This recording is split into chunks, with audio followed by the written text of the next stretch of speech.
Hello বন্ধুরা, আশা করি সকালে ভালো আছেন। মিক্সার গ্রাইন্ডারের ভেতরে বাঁধাকপি কুচি, পেঁয়াজ কুচি আর রসুন কুচি দিয়ে দেখুন, অসাধারণ টেস্টি একটা রেসিপি আজকে তৈরি হয়ে যাবে।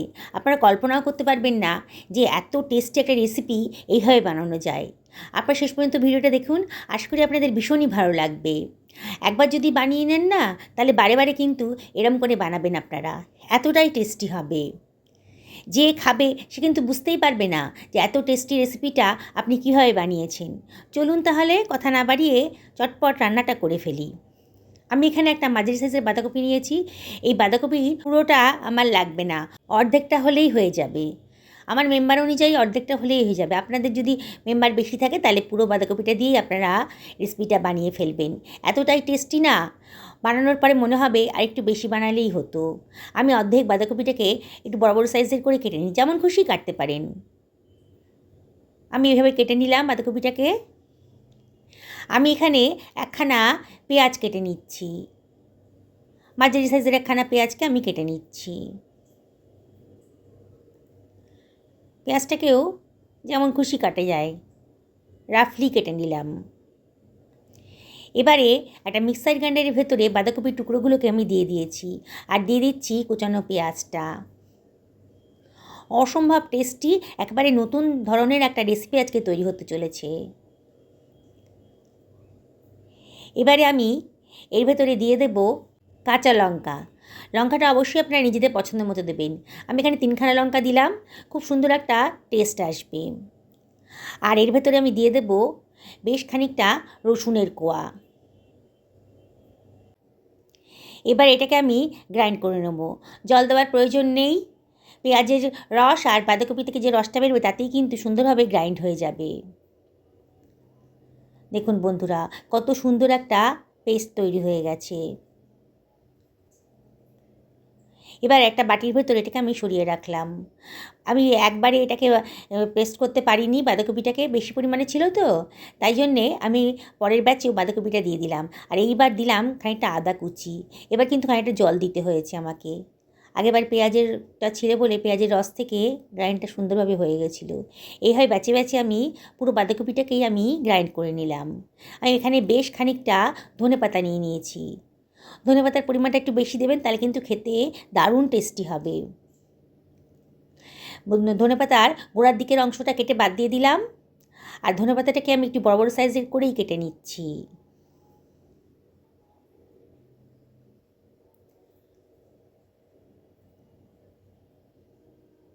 দেখুন বন্ধুরা, আমার ধনেপাতাটা কাটা হয়ে গেছে, সরিয়ে রাখলাম। আমি আজকে আটা দিয়ে রেসিপিটা বানাচ্ছি। ঘরেতে প্রত্যেকেরই আটা থাকে, আটা দিয়েই বানাবো। আটার সঙ্গে একটু ময়দাও মিশিয়ে দেবো। আমি এখানে 3 বাটি মতন আটা নিয়ে নিয়েছি, আর এখানে আমি 1 বাটি পরিমাণ ময়দা দিয়ে দিচ্ছি। দারুণ সুন্দর টেস্ট আসবে। আপনার ইচ্ছে করলে পুরো আটা কিংবা পুরো ময়দা দিয়েও বানাতে পারেন। 1 টেবিল চামচ মতো লবণ দিয়ে দিলাম, 1/4 টেবিল চামচ মতো হলুদের গুঁড়ো দিলাম জাস্ট কালারের জন্যে, 1/2 টেবিল চামচ মতো গোটা জিরে দিলাম, আর 1/4 টেবিল চামচ মতো কালো জিরেও দিয়ে দিলাম। এগুলো সবই টেস্টের জন্য দিলাম। আর 1/2 টেবিল চামচ মতো জোয়ান হাতে ডলে দিয়ে দিলাম, অম্বল গ্যাসটা কম হবে। এখানে আমি 2 টেবিল চামচ মতো সাদা তেল দিয়ে দিলাম। দিয়ে সব কিছু ভালো করে মিশিয়ে নিচ্ছি। ময়ামটা খুব ভালো করে মিশিয়ে নিতে হবে।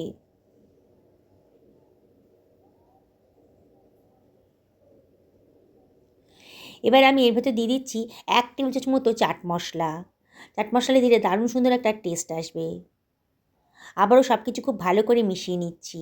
এবার আমি এর ভেতর দিয়ে দেব বাঁধাকপির পেস্টটা। পুরোটাই দিয়ে দিলাম, দিয়ে আবারও সব কিছু খুব ভালো করে মিশিয়ে নিচ্ছি। বন্ধুরা, রেসিপিটা যদি ভালো লাগে তাহলে লাইক করবেন, শেয়ার করবেন, আর অবশ্যই কমেন্ট করবেন। প্রথমে জল দেব না, আমি আজকে জল ছাড়াই কিন্তু এটা বানাবো। আমি এটা দই দিয়ে দিচ্ছি, যদি মনে হয় একটু শক্ত শক্ত হচ্ছে তাহলে একটু দই দিয়ে দেবেন। আর এর ভেতর দিয়ে দিচ্ছি কেটে রাখা ধনেপাতার টুকরোগুলো। আবারও সব কিছু ভালো করে মিশিয়ে নিচ্ছি। খুব ভালো করে মাখিয়ে নিতে হবে। যদি প্রয়োজন হয় অল্প অল্প করে দই দিয়ে দেবেন। দই দিয়ে মাখবেন, তাহলে দারুণ সুন্দর একটা টেস্ট আসবে। আমি আবারও 2 টেবিল চামচ মতো দই এখানে দিয়ে দিলাম। যেমন যেমন প্রয়োজন হবে দইয়ের, সেরকম করে দইটা দেবেন। দেখুন খুব সুন্দর একটা ডো তৈরি হয়ে গেছে। এবার এটাকে আমি ঠেসে ঠেসে খুব ভালো করে মিনিটখানেক ধরে মেখে নেব। দেখুন কত সুন্দর একটা ডো তৈরি হয়ে গেল। এবারে আমি এর ভেতর দিয়ে দিচ্ছি খানিকটা চিলি ফ্লেক্স, দেখতে সুন্দর লাগবে। পরেই দিলাম চিলি ফ্লেক্সটা। এবারে আমি আরও ভালো করে সব কিছু ভালো করে ঠেসে ঠেসে মেখে নিচ্ছি। বন্ধুরা এইভাবে বানাবেন, দেখবেন যেমন টেস্টি হবে দেখতেও তত সুন্দর হবে। দেখেই কিন্তু সবাই খেতে চাইবে, এতটাই সুন্দর দেখতে হবে। মাখা হয়ে গেছে সুন্দর করে।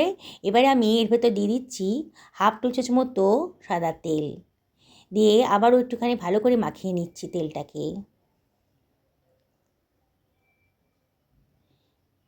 খুব সুন্দর করে মাখাটা হয়ে গেছে। এবার আমি এটাকে মিনিট 5-6 জন্য রেস্টে রেখে দেব। 5 মিনিট বাদে দেখুন খুব সুন্দর করে সেট হয়ে গেছে ডোটা। দই দেওয়া ছিল তো, দারুণ সুন্দর স্মুথভাবে রেডি হয়ে গেছে। এবার এখান থেকে আমি লেচি কেটে নিচ্ছি। আমরা নর্মাল যেমন রুটি খাই তার থেকে একটু বড় সাইজের লেচি আজকে কেটে নিচ্ছি। এই পরোটাগুলো একটু মোটা হবে, রুটি নর্মাল যে রুটি খাই তার থেকে একটু বড় হবে। এবার চাকলার ওপরে আমি এটাকে বেলে নেব। শুকনো আটা দিয়েই কিন্তু এটা আমি বেলে নিচ্ছি, আপনার ইচ্ছে করলে এটা তেল দিয়েও বেলতে পারেন। দেখুন বন্ধুরা দেখতে কত সুন্দর লাগছে, খুব বেশি মোটাও করিনি আর খুব বেশি পাতলাও হয়নি। দেখুন আমি দেখাচ্ছি আপনাদেরকে, দেখতে কত সুন্দর লাগছে। আমি আরেকটাও এইভাবে বেলে নিচ্ছি। বন্ধুরা যারা রেসিপিটা দেখছেন অথচ আমাকে এখনও সাবস্ক্রাইব করেননি, তাদের কাছে আমি একান্ত রিকোয়েস্ট করছি আমার চ্যানেলটা সাবস্ক্রাইব করার জন্যে। পাশে থাকা বেল আইকনটা অবশ্যই ক্লিক করে দেবেন, তাহলে আমার রান্নার নোটিফিকেশানটা আপনারা চটজলদি পেয়ে যাবেন। এভাবে সমস্ত রুটিগুলো আমি বেলে নিলাম। একটা তাওয়া গরম করতে দিয়ে দিয়েছি, তাওয়াটা যখন বেশ গরম হয়ে গেছে তখন একটা বেলে রাখা রুটি আমি এর ভেতর দিয়ে দিলাম। মিনিট খানেক ওয়েট করব। ওপরটা যখন একটু শুকিয়ে শুকিয়ে গেছে তখন এটাকে আমি উল্টে দেব। এইভাবে উল্টে পাল্টে আমি ভালো করে শুকনোভাবেই ভালো করে ভেজে নেব। শুকনোভাবে যদি ভালো করে ভেজে নেন তাহলে কিন্তু তেলটা খুব কম লাগবে পরোটা ভাজার জন্যে। এটা তেল ছাড়াও খেতে পারেন, যারা ডায়েট করছেন কিংবা ওয়েট লস করতে চাইছেন তারা কিন্তু শুকনোভাবেও এটা খেতে পারেন তেল ছাড়া। তবে আজকে আমি একটু তেল দিয়ে এটাকে ভেজে নেব, খুব সুন্দর টেস্ট হবে। এত সুন্দর একটা রেসিপি এত অল্প খরচের ভেতর আর অল্প সময়ের ভেতর কিন্তু আপনারা বানিয়ে ফেলতে পারবেন। আমি 1/2 চামচ মতো তেল ওপরে দিয়ে দিলাম। তেলটাকে ভালো করে মাখিয়ে আবার এটাকে উল্টে দিলাম, দিয়ে আবারও 1/2 চামচ মতো তেল দিয়ে দিচ্ছি। খুব কম তেলেই কিন্তু আজকে এটা আমি ভেজে নিচ্ছি। আমার একটা পরোটা ভাজতে 1 টেবিল চামচ মতো তেল লেগেছে। একটু চেপে চেপে ধরবেন, তাহলে ভেতরটাও খুব ভালো করে ভাজা হয়ে যাবে। দেখুন বোঝাই যাচ্ছে কতটা সুন্দর করে পরোটাটা ভাজা হয়ে যাচ্ছে। এভাবে উল্টে পাল্টে ভালো করে ভেজে নেওয়া হলো। বন্ধুরা যারা রেসিপিটা ফেসবুক থেকে দেখছেন তাদেরকে আমি রিকোয়েস্ট করব আমার পেজটা ফলো করার জন্যে। একটা পরোটা ভাজা হয়ে গেল। এইভাবে বাকি পরোটাগুলো আমি একইভাবে ভেজে নেব। আমাদের প্রত্যেকেরই কিন্তু ব্রেকফাস্ট নিয়ে খুব চিন্তা হয় যে সকালবেলা কী বানাবো। এইভাবে বানিয়ে দেবেন, এসবে কোনো তরকারির প্রয়োজন হয় না, একটু সস কিংবা রায়তা হলেই কিন্তু দারুণ সুন্দরভাবে খাওয়া হয়ে যায়। আর রেসিপিটা এতটাই টেস্টি না, বাড়ির বড় থেকে ছোট সবার কিন্তু দারুণ পছন্দ হয়ে যাবে। দেখুন আর একটা পরোটা আমি ভেজে নিলাম, দেখতে কত সুন্দর লাগছে। আমি একটা সার্ভিং প্লেটে এটাকে সার্ভ করে দিচ্ছি। বন্ধুরা রেসিপিটা যদি ভালো লাগে তাহলে অবশ্যই বাড়িতে একদিন বানিয়ে ফেলুন, দেখবেন কত অল্প খরচের ভেতরে কত সুন্দর একটা পরোটা তৈরি হয়ে গেল। বাঁধাকপির নানান ধরনের পরোটা আপনারা খেয়েছেন তো, সেগুলো আপনাদের ভালোও লেগেছে। আজকে আমার মতন করে বানিয়ে খান। আমি আজকে একটু দইয়ের রায়তা নিয়ে নিয়েছি, এটা দিয়ে আজকে এটা সার্ভ করে দিলাম। এত টেস্টি না, বাঁধাকপির পরোটাটা খাবার পর আপনাদের মনে হবে যে আগে কেন জানতাম না। দেখুন কতটা ক্রিস্পি হয়েছে। আমি আপনাদেরকে আবারও রিকোয়েস্ট করব একদিন বাড়িতে অবশ্যই বানিয়ে ফেলুন, পরিবারের সকলকে খাওয়ান, নিজেও খান। দেখুন কতটা ক্রিস্পি হয়েছে, দেখেই কিন্তু লোভ লেগে যাবে।